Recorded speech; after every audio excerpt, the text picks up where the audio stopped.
Alam mo, isa sa pinakamasarap na pakiramdam ang pagmamotor ng long ride. Yung tipong pagsakay mo pa lang ng motor o pagpaandar ang engine, may mararamdaman ka ng nakaibang saya.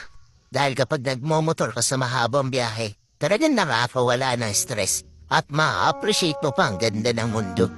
Yung tipong habang nagmomotor ka, masasabi mo na lang sa sarili mo na, wow, ang sarap palang mabuhay. Ang ganda pala ng mundo. Lalo na kapag ang patakbo mo yung chill lang, yung ini-enjoy mo lang talaga ang moment. Madami kasi tayo kanya-kanyang problema sa buhay.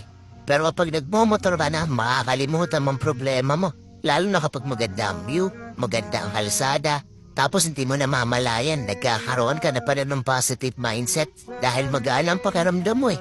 Kaya kapag stress ka na, kailangan mo lang din talaga minsan ng mahabang biyahe bilang isang pahinga eh. Ang weird no? Kasi nakakapagod magmotor pero ito yung pahinga ng gusto-gusto ng marami. Pero sasabihin ko sa'yo, hindi ka taban ng napapahinga kapag ka nagda-long ride ka eh. Kundi yung utak mo, kundi yung sarili mo mismo. Kaya deserve mo rin mag-enjoy. Deserve mo makarating sa magagandang lugar. Deserve mo ng bagong experience, ng bagong kwento.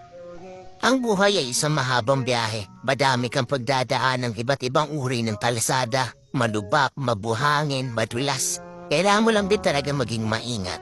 At pwede kang huminto para magpahinga. Tapos, biyahe na ulit. So paano ba yan? Hanggang sa muli. Ride safe always, and God bless. Let's go.